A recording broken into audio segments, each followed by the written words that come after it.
Tidak ada tempat di mana aku tidak hadir. Akulah waktu. Akulah kehidupan. Dan aku juga kematian, Arjuna. Aku di sini sebagai kematian untuk semua orang yang ada di sini.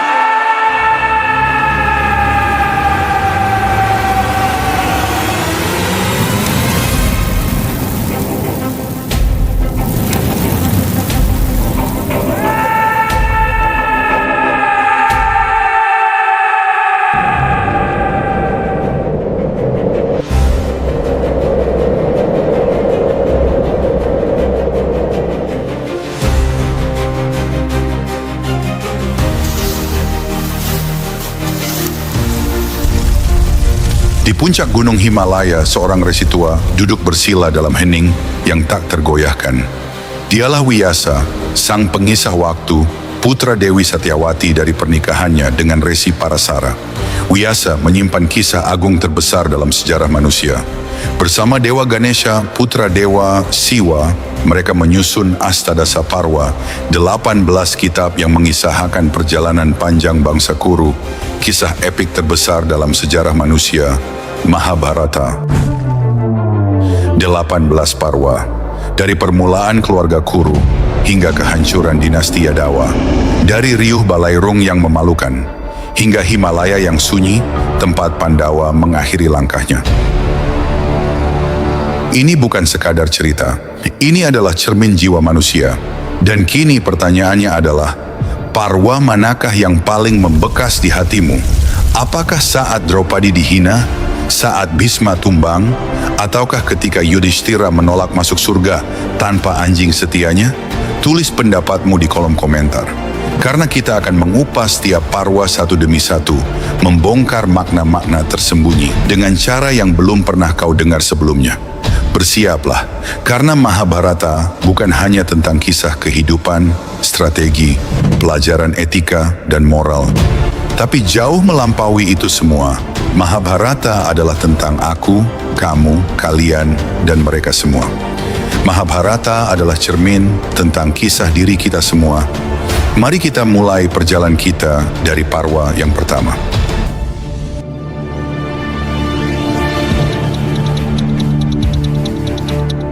Edi Parwa merupakan kitab pertama dari seri Astadasa Parwa yang menceritakan berbagai kisah yang bernafaskan ajaran universal. Kisah kepahlawanan yang dibumbui oleh ilmu sakti dan mitologi. Pada bagian awal yang diceritakan adalah kisah Maharaja Janamejaya yang menyelenggarakan upacara pengorbanan ular demi membalas kematian ayahnya Parikesit, cucu Arjuna dari Abimanyu yang dibunuh oleh ular taksaka. Upacara yang diselenggarakannya kemudian gagal. Untuk menghibur sang raja, Bagawan Waisampayana menuturkan sebuah kisah tentang para leluhur sang raja, kemudian beralih kepada cerita pemutaran Mandaragiri, kisah sang Garuda dan para naga, kisah Bagawan Domya, kisah para raja besar, leluhur para Pandawa dan Kurawa, seperti Raja Yayati, Bharata, dan Santanu. Selain itu, kitab Adiparwa juga menceritakan kisah kelahiran Rsi Wiyasa, penyusun kitab Mahabharata. Kisah masa kecil Pandawa dan Korawa, kisah para Pandawa mendapatkan Draupadi sebagai istri mereka atas kemenangan Arjuna, kisah Arjuna yang mengasingkan diri ke hutan kemudian menikah dengan Chitrangsada, Ulupi, dan Subadra, serta kisah lahirnya Abimanyu, putra Arjuna dengan Subadra. Setelah pondasi ditetapkan di Adiparwa, kisah Mahabharata memasuki babak baru yang syarat dengan ketegangan, tipu daya, dan harga diri yang diuji.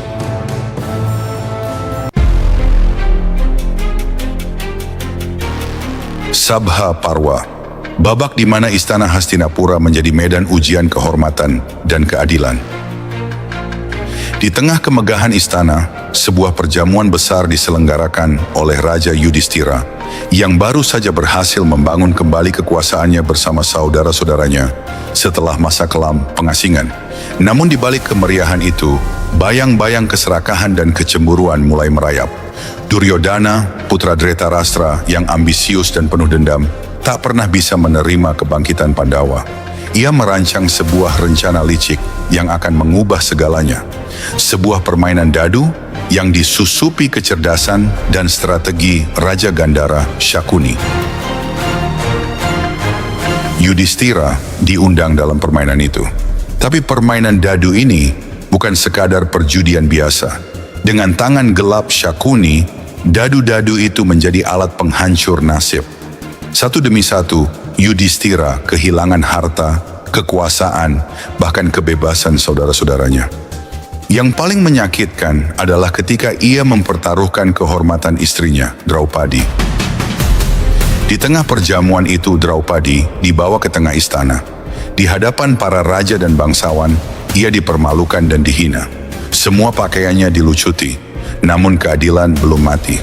Krishna turun tangan dengan mukjizatnya, melindungi Draupadi dari kehancuran.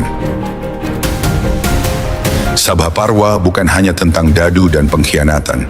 Ini adalah cermin dari keserakahan manusia, kelemahan hati, dan bagaimana harga diri dapat direnggut dengan licik.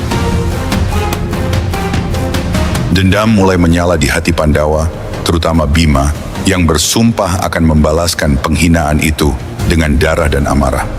Setelah kehancuran harga diri dan permulaan pengasingan, Mahabharata membawa kita ke babak yang penuh keheningan.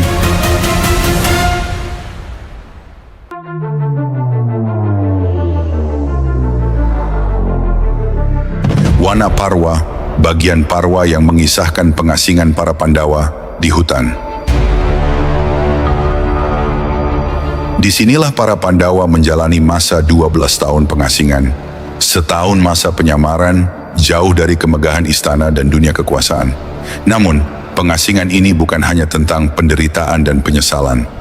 Hutan belantara yang luas dan liar menjadi sekolah kehidupan, di mana para ksatria muda itu ditempa dalam ujian fisik, mental, dan spiritual.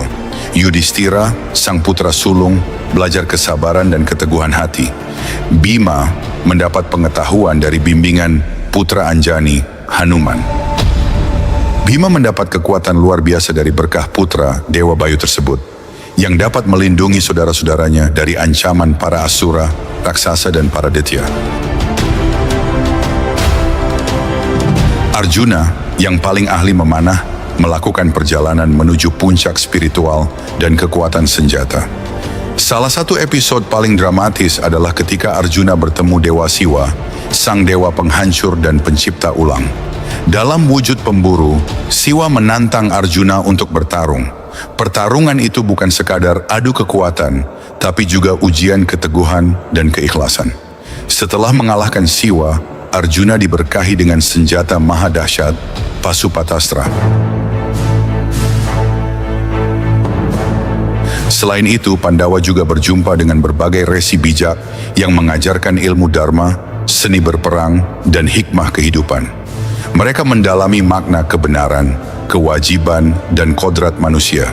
Namun, ancaman dari Kurawa tidak pernah padam. Pengasingan 13 tahun itu diwarnai berbagai serangan dan godaan. Kisah Jayadrata yang dikirim untuk memata-matai Pandawa adalah salah satunya.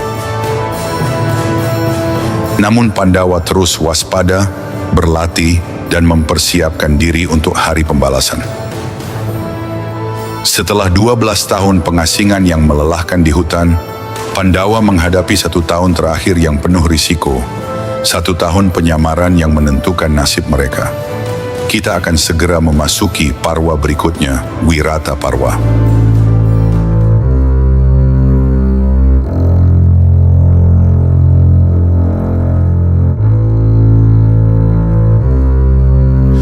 Wirata Parwa adalah kisah tentang kelicikan, keberanian, dan ketabahan. Pandawa memilih kerajaan Wirata sebagai tempat persembunyian mereka. Mereka harus menyembunyikan jati diri dan kekuatan mereka, hidup sebagai orang biasa di tengah bahaya yang mengintai. Yudhishthira memerankan diri menjadi penasihat Raja Wirata. Bima mengganti identitasnya menjadi balawan yang dikenal dengan kekuatan luar biasa, berperan sebagai juru masak dan tukang kebun. Arjuna dengan kutukan yang membuatnya kehilangan kekuatan memanahnya, menyamar menjadi guru tari wanita bernama Brihanala. Draupadi menjadi Sailandri sebagai pelayan Ratu Sudesna di istana. Dia tetap menjaga kewibawaannya dalam diam. Nakula dan Sadewa yang mewarisi kemampuan Dewa Kembar Aswini Kumara bertugas merawat kuda dan sapi istana. Namun kedamaian itu hanya semu. Kurawa yang sudah mendengar bisik-bisik tentang keberadaan Pandawa melancarkan serangan untuk mengungkap penyamaran mereka. Dalam Wiratayudha itu, Arjuna akhirnya mengangkat busur dan panahnya. Tepat di hari terakhir masa penyamarannya, Arjuna membuka jati dirinya, memaksa mundur seluruh pasukan Kurawa. Setelah masa penyamaran yang penuh ketegangan di Wirata, kisah Mahabharata memasuki babak yang menentukan, Udyoga Parwa, babak persiapan perang.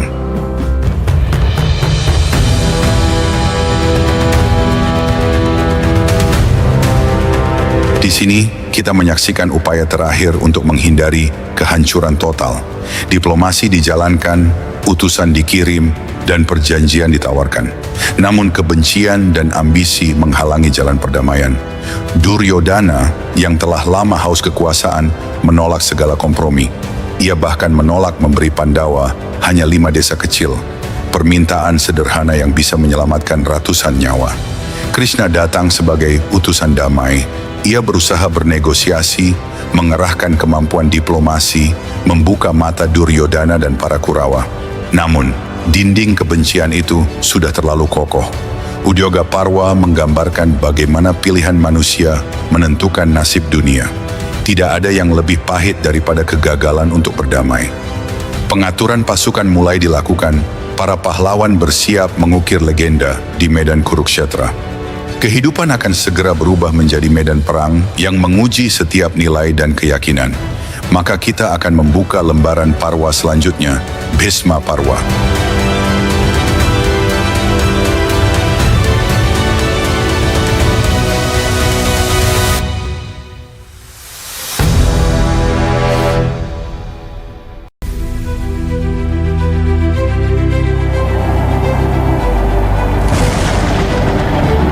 Bhisma Parwa, babak pembuka perang yang akan tercatat dalam sejarah, bukan hanya sebagai pertarungan antara dua kubu pasukan.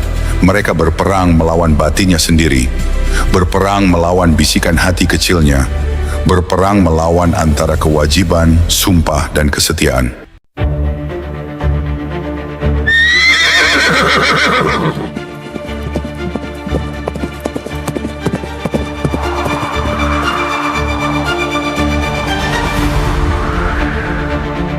Bhisma, sang Mahapati Agung dan pahlawan tertinggi dari pihak Kurawa, berdiri di garis depan. Ia bukan sekadar prajurit biasa. Ia adalah simbol kehormatan dinasti Kuru yang tersisa.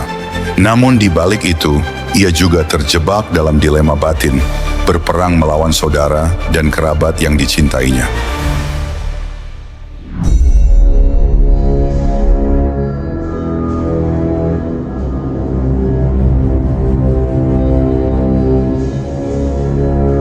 Di pihak Pandawa, Drishtadyumna, putra mahkota Panchala, memimpin dengan keteguhan dan rasa tanggung jawab.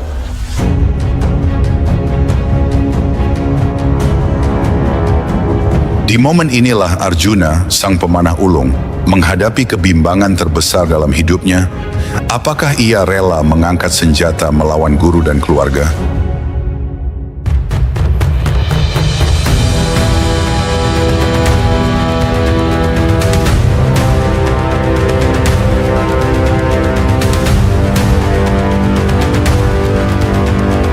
Di sini juga lahir momen-momen paling dramatis, pesan moral, pengorbanan, dan pertempuran batin yang membawa Arjuna ke titik terendahnya.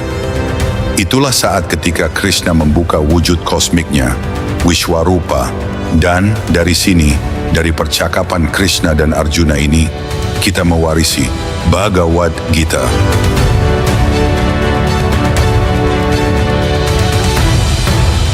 Setelah Arjuna bangkit, pertempuran dimulai dengan guntur dan gemuruh yang mengguncang bumi.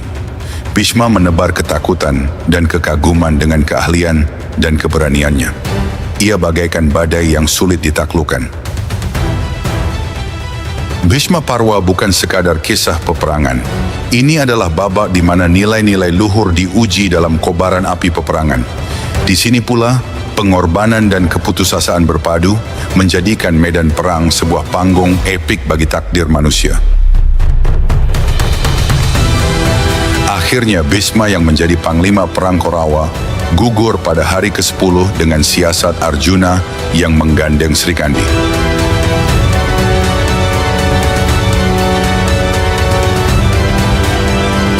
Selanjutnya, kita akan menyelami Drona Parwa, babak di mana guru dan murid bertarung dengan nyawa dan kehormatan sebagai taruhan.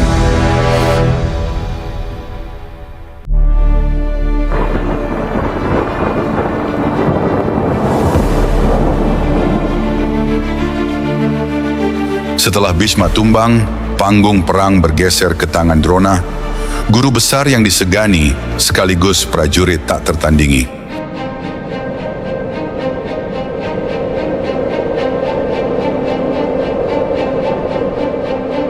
Drona Parwa adalah kisah tentang pengorbanan, kesetiaan, dan konflik batin yang mendalam.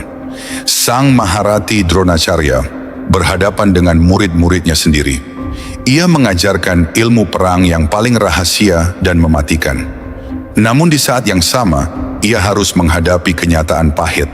Ia berperang melawan murid-murid yang dulu ia didik dengan penuh kasih.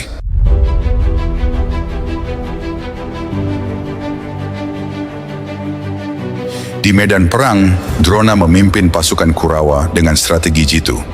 Ia menjadi momok bagi Pandawa, terutama bagi Bima dan Arjuna.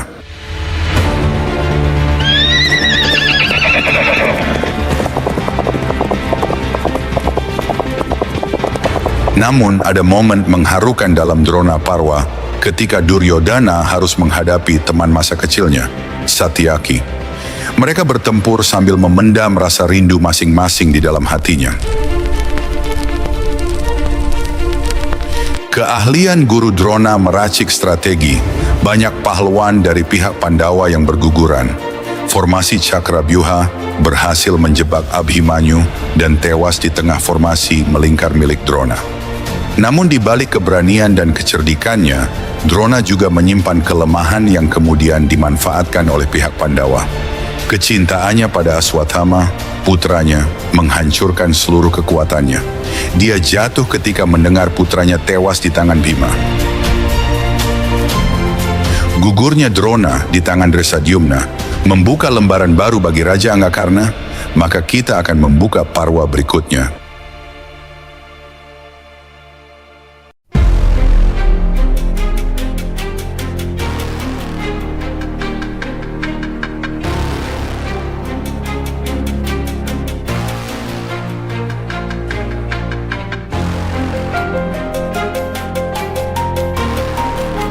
Karna Parwa, babak yang mengangkat kisah seorang pahlawan penuh kontradiksi.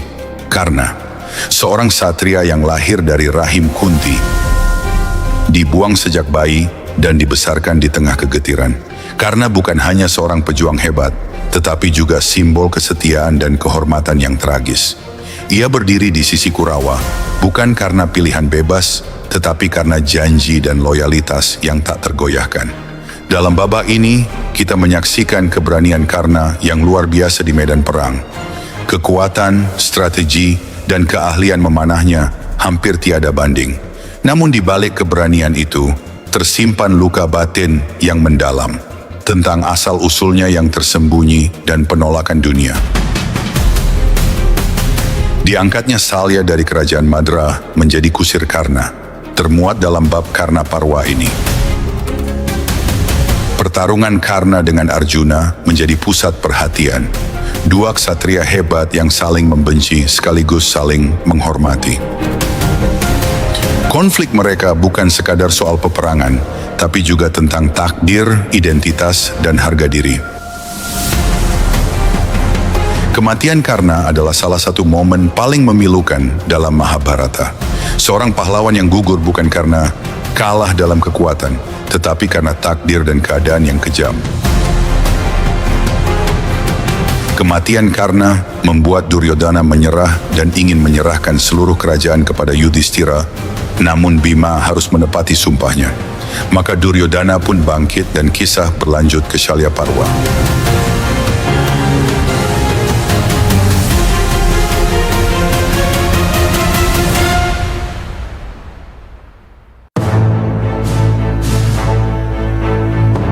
Shalyaparwa membawa kita ke babak di mana takdir mempermainkan para pahlawan. Shalya, Raja Madra yang cerdas dan berani, terperangkap dalam permainan politik dan perang yang rumit. Awalnya Shalya berniat membantu Pandawa karena ia adalah saudara ibu mereka. Namun oleh tipu daya dan keadaan, ia terpaksa menjadi panglima perang Kurawa. Sebagai panglima, Shalya menunjukkan kecerdasan, strategi, dan keberanian luar biasa. Ia berusaha memberikan perlawanan sengit kepada Pandawa, meskipun hatinya berkecamuk antara loyalitas dan kewajiban. Disinilah duel antara Bima dan Duryodhana berkecamuk. Sayangnya demi memenuhi sumpahnya, Bhima melanggar aturan gada, membuat Duryodhana tak berdaya. Gugurnya seluruh para Kurawa, tewasnya Shalya di tangan Yudhishthira, jatuhnya Duryodhana mengakhiri dari parwa ini. Dan hanya menyisakan seorang kesatria, Aswathama. Dan kisahnya termuat dalam Sauptika Parwa.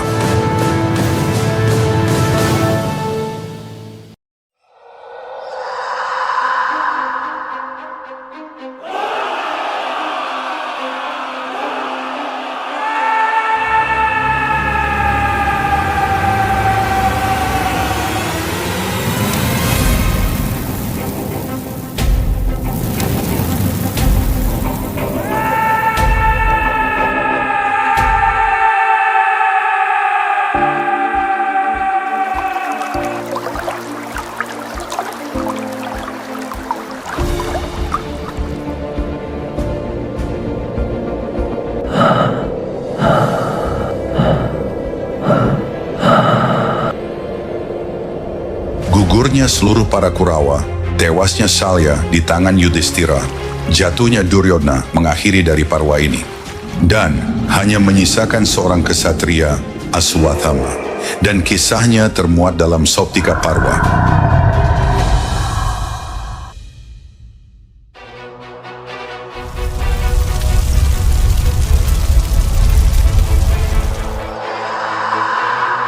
Sauptika Parwa adalah babak yang menyimpan salah satu tragedi paling kelam dalam Mahabharata.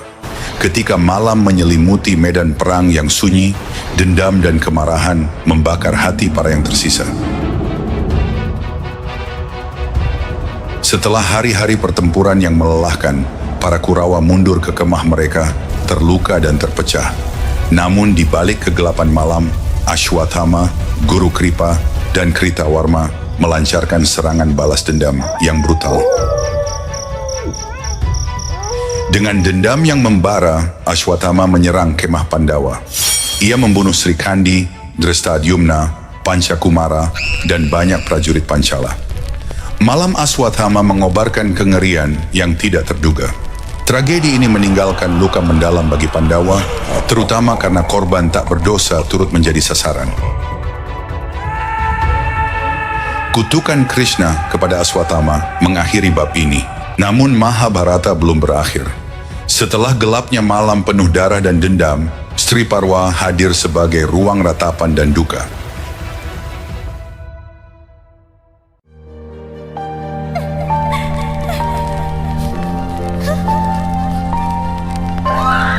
Di sini suara para wanita yang kehilangan suami, anak dan saudara menggema dengan pilu. Ratapan mereka bukan sekadar kesedihan, tapi juga sebuah pengingat pahit tentang harga perang yang sesungguhnya.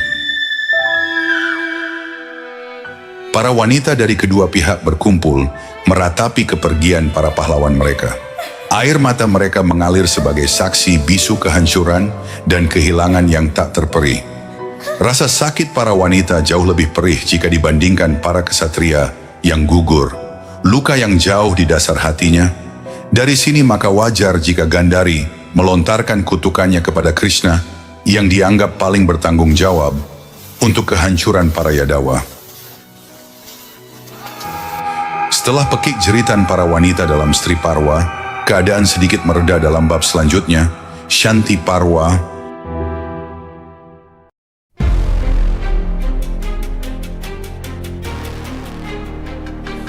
Parwa datang sebagai oas ketenangan setelah gelombang dahsyat peperangan.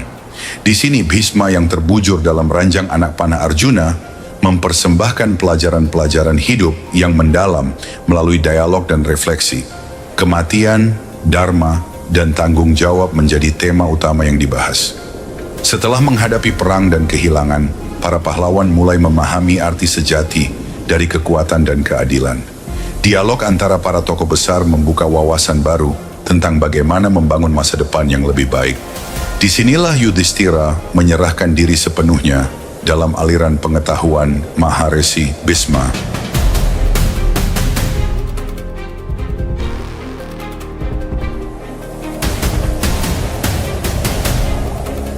Anushasana Parwa adalah babak yang melanjutkan kedamaian dan refleksi dari Shanti Parwa. Di sini, Vyasa dan para tokoh besar mengajarkan aturan, etika, dan nilai-nilai moral yang harus dipegang teguh oleh setiap individu dan masyarakat. Petuah tentang keadilan, pengendalian diri, dan kewajiban sosial menjadi pondasi untuk membangun kembali dunia yang telah porak-poranda. Di tengah reruntuhan perang, harapan disemai lewat ajaran-ajaran ini. Ia menjadi panduan bagi generasi mendatang untuk menghindari kesalahan masa lalu dan menjaga harmoni.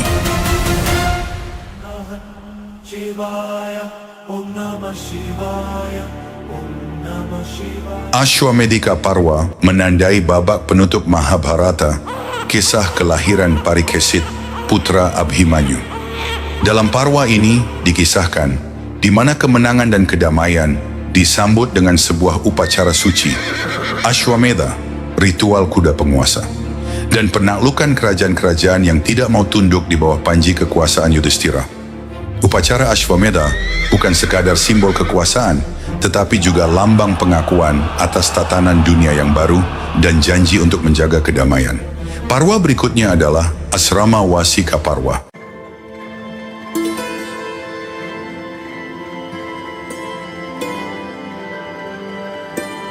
Kitab Asrama Wasika Parwa merupakan kitab ke-15 dari Sri Astadasa Parwa. Kitab ini menceritakan kisah Dhritarashtra, Gandhari, Kunti, Widura, dan Sanjaya yang menyerahkan kerajaan sepenuhnya kepada Raja Yudhishthira, sedangkan mereka pergi bertapa ke tengah hutan.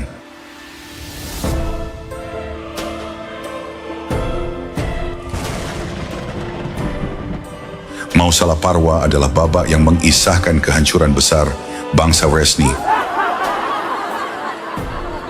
di mana para Yadawa di bawah pimpinan Basudewa Krishna mencapai puncak kejayaannya.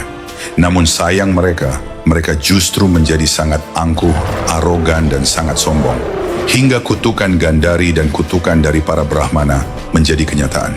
Para Yadawa saling menghancurkan, saling membunuh dengan senjata Mausala yang tumbuh di tepi laut. Sampai akhirnya Dwaraka tenggelam oleh badai laut Prabhasa. Mausala Parwa juga mengisahkan kematian Krishna karena anak panah seorang pemburu yang bernama Jara.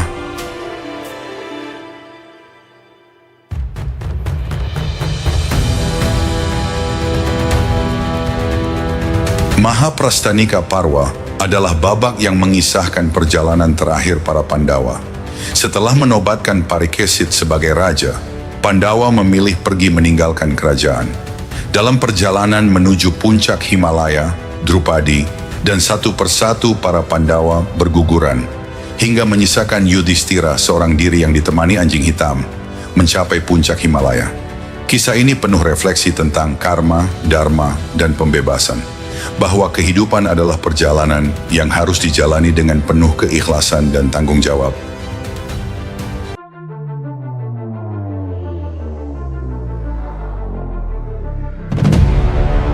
Swarga Rohanika Parwa adalah seri terakhir dari Astadasa Parwa.